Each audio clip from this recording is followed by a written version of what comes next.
Airport पर मोहन चाचा लेने आए थे। जैसे ही मृदु ने उन्हें देखा उसका दिल भर आया। कभी नहीं सोचा था कि एक दिन मोहन इतना अपना हो जाएगा। वह 5 साल की थी जब यह लंबा चौड़ा मोहन पहली बार उनके घर आया था। उम्र होगी यही कोई 21-22 साल। शर्माता सा आंगन में पापा के सामने खड़ा था। पापा मम्मी से कह रहे थे, ये हमारे गांव के मैनेजर पहलवान का बेटा है, 10वीं पास है, यहाँ हमारी फैक्ट्री में नौकरी करेगा। इसके लिए पीछे वाली कोठरी खुलवा दो और ये खाना कुछ दिन हमारे साथ खाएगा। बच्चा है, धीरे धीरे अपना खाना बनाना सीख जाएगा। मम्मी मोहन को देखकर मुस्कुरा दी। चल पहले खाना खा ले, फिर कोठरी खोल देंगे। वो वहीं बरामदे में सकुचाता सा पटरी बिछाकर बैठ गया। मम्मी ने उसके सामने खाने की थाली रख दी। एक बार खाने लगा तो सकुचाना भूल गया। इतनी रोटी खा गया कि उसके जाने के बाद मम्मी ने कहा, पूरा बकासुर है। पर वह बकासुर इतनी जल्दी घुल मिल गया कि जब जिसको जैसी ज़रूरत होती वो उसी रूप में ढल जाता। मृदु के साथ वो लूडो खेलता, उसको साइकिल की सैर कराता। घर में मेहमान आ जाते तो ट्रे उठाकर इधर उधर भागता। पापा ऑफिस से आ जाते तो उनके पीछे ट्रक पर सामान लदवाता। बैंक के काम करता, पापा की गाड़ी चलाता। वो बस हरफन मौला था। फिर एक दिन कारगिल की जंग छिड़ गई और पापा ने बताया, मोहन सेना में भर्ती हो गया है। और कुछ ही दिन में सब मोहन को भूल गए। सब अपनी जिंदगी के पुराने ढर्रे पर लौट गए। 6 महीने बीत गए थे जब से वो गया था। एक दिन मृदु शाम के वक्त गली में खेल रही थी कि उसने दूर से पापा को किसी फौजी के साथ आते देखा। ध्यान से देखा तो मोहन था। अरे मोहन तू? मृदु ने आश्चर्यचकित होते हुए कहा। मोहन शर्मा कर मुस्कुरा दिया। मृदु खेलकर घर आई तो आश्चर्य से देखा मोहन सोफे पर बैठा पापा के साथ चाय पी रहा है। मृदु ने पास आकर कहा, मोहन तू तो बिल्कुल बदल गया है। मोहन नहीं, मोहन चाचा। वो देश की रक्षा के लिए अपनी जान पर खेल कर आया है।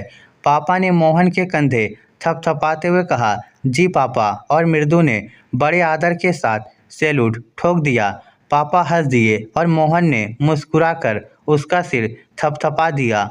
मोहन जाने लगा तो मम्मी ने उसे एक पैकेट थमा दिया। ये तुम्हारी बहुरिया के लिए है। मोहन ने आदरपूर्वक ले लिया।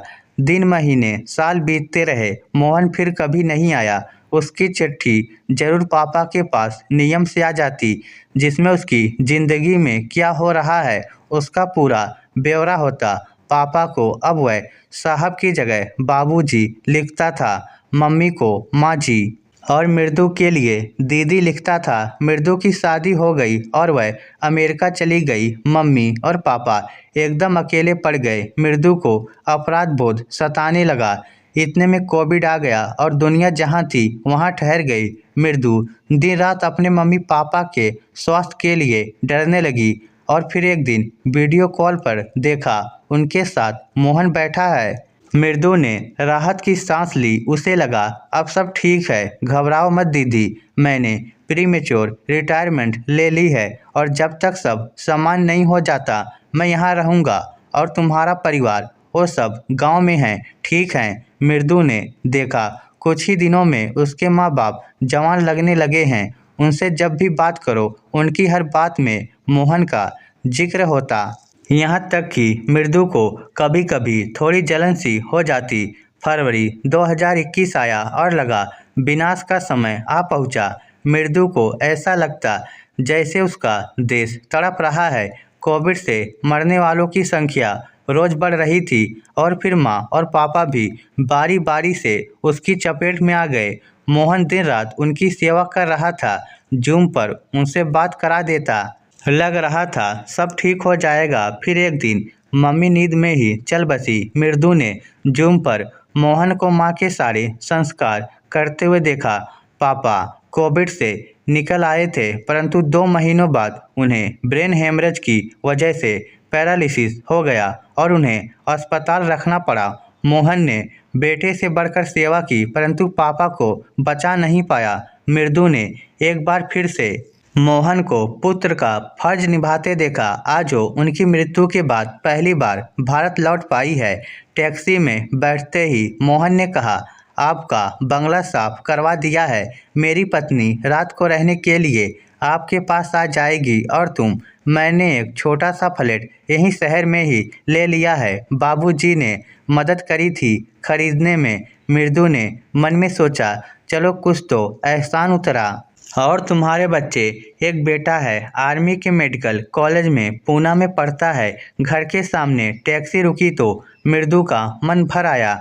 अपनी नम आंखों से उसने कहा, मोहन, जो तुमने हमारे लिए किया है उसका एहसान मैं कभी नहीं चुका सकूंगी। फिर भी कभी तुम्हारे लिए कुछ कर सकूं तो ज़रूर बताना।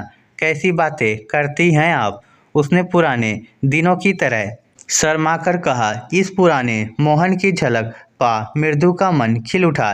एक पल के लिए उसकी इच्छा हुई वो इस आदमी से लिपट कर जी भरकर रोए। वो भीतर आए तो एक लड़का उनके पीछे पीछे बड़ा सा टिफिन लेकर आ गया। ये कौन है? मेरा बेटा अजय। और अजय ने आगे बढ़कर पैर छू लिए। छुट्टी में घर आया हुआ है, खाना लाया है घर से। हमने सोचा अभी बीमारी गई नहीं है पूरी तरह से, आप बाहर का ना खाएं तो बेहतर होगा। मोहन के इस अपनेपन से मृदु का मन फिर भीगने लगा। आप चाय पियेंगी ना? अजय किचन से 2 कप चाय ले आया। मैं कल यहाँ सारा सामान रख गया था, उसने चाय थमाते हुए कहा। देर शाम तक मोहन सारा हिसाब समझाता रहा।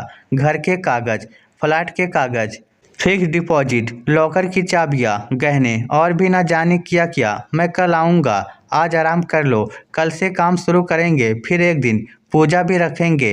आपके सब रिश्तेदारों को बुलाकर ब्राह्मण भोज भी करना है, मोहन ने कहा।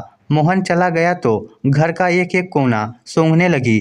अजीब सुकून मिल रहा था उसे सिर्फ इस घर में। सांस लेने मात्र से समीर का अमेरिका से फ़ोन आया तो जैसे वह तंद्रा से जाग गई। हेलो, सब ठीक है ना? दूसरी तरफ से आवाज़ आई। हाँ, सब ठीक है, मृदु ने अनमने भाव से कहा। मोहन ने सब हिसाब दे दिया है ठीक से? समीर ने पूछा। हाँ कहते हुए मृदु का गला रुध गया। तुम होटल में क्यों नहीं शिफ्ट हो जाती? समीर ने कहा। सुनकर उसका मन हुआ वो फ़ोन पटक दे, पर संभल कर बोली, सब ठीक है, मोहन ने सारा इंतजाम कर दिया है। मृदु ने अपने स्वर की नमी छुपाने का प्रयत्न करते हुए कहा।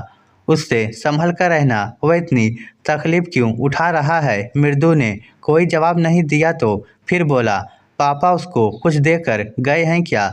मृदु के लिए अब यह बर्दाश्त से बाहर हो रहा था। उसने विषय बदल दिया और किसी तरह बातचीत को समाप्त किया। रात को मोहन की पत्नी संतोष आ गई। आते ही ऐसे गले लगाया जैसे जन्म से कोई आत्मी हो। देर रात तक बकबक करती रही। फिर ये फैसला भी सुना दिया कि जब तक मृदु भारत में है वो घर नहीं जाएगी, यहीं रहकर उसका ध्यान रखेगी। अजय भी तो छुट्टी पर आया है, उसका ध्यान कौन रखेगा? वो अपने पापा के साथ है। यहाँ इतने बड़े घर में आप अकेले हो। मोहन दिन रात भाग दौड़ करके सारे काम निपटाता रहा। हर जगह मृदु के साथ जाता। धूप होती तो मृदु के लिए छाया की तलाश करने लगता। खड़ी होती तो कहीं से कुर्सी ढूंढ लाता। पानी की बोतल, खाने का सामान। 2 ही दिन में मृदु को लगने लगा जैसे कोई महारानी हो, अपने पापा के कंधे पर सवार। हवन हो चुका था। सारे रिश्तेदार अपनी सहानुभूति देकर जा चुके थे। बस अब कल वापस जाना था। मृदु अपने विचारों में लीन गुमसुम बैठी थी कि मोहन ने कहा, ये लीजिए दीदी, ये क्या है? बेसन के लड्डू समीर जी के लिए। मम्मी जी ने बताया था कि दामाद जी को बहुत पसंद है और मेरे लिए। उसने नम आंखों से मुस्कुराकर पूछा। मोहन की आंखें नम हो आई। आपके लिए तो बस हमारा आशीर्वाद है। सुनकर मृदु खड़ी हो गई और उसने मोहन के पैर छू लिए। छी, ये क्या कर रही हो? बेटियां पैर नहीं छूती। मोहन ने उसे गले लगा लिया और मृदु उस दिन पहली बार मम्मी पापा की याद में खुलकर रोई। टैक्सी आ गई थी। मृदु ने घर की चाबी संतोष को पकड़ाते हुए कहा, चाची ये लो अपने घर की चाबियाँ। तुम हो तो मेरा मायका है। नहीं दीदी, घर इस बार नहीं तो अगली बार बिक जाएगा। इतनी बड़ी जिम्मेवारी हम नहीं ले सकते। मोहन ने कहा, तो चाचा अब मैं जिम्मेवारी हो गई हूँ। ये है फैक्ट्री के कागज, अब ये तुम्हारी हुई। इतनी जल्दी रिटायर होने से काम नहीं चलेगा। मोहन ने कहा, फैक्ट्री हम चला देंगे परंतु अपनी तनख्वाह से ज़्यादा कुछ नहीं लेंगे। अच्छा देखेंगे, मृदु ने मुस्कुराकर कहा। जहाज में वह खिड़की से बाहर झांक रही थी। देश छूट रहा था और वह सोच रही थी, माँ बाप भी बच्चों के लिए कैसी कैसी विरासत छोड़ जाते हैं। मोहन को दिया उनका स्नेह कैसे कई गुना बढ़कर उसके पास लौट आया है। इस स्टोरी को लेकर आपकी क्या राय है, नीचे कमेंट करके हमें ज़रूर बताइएगा। धन्यवाद।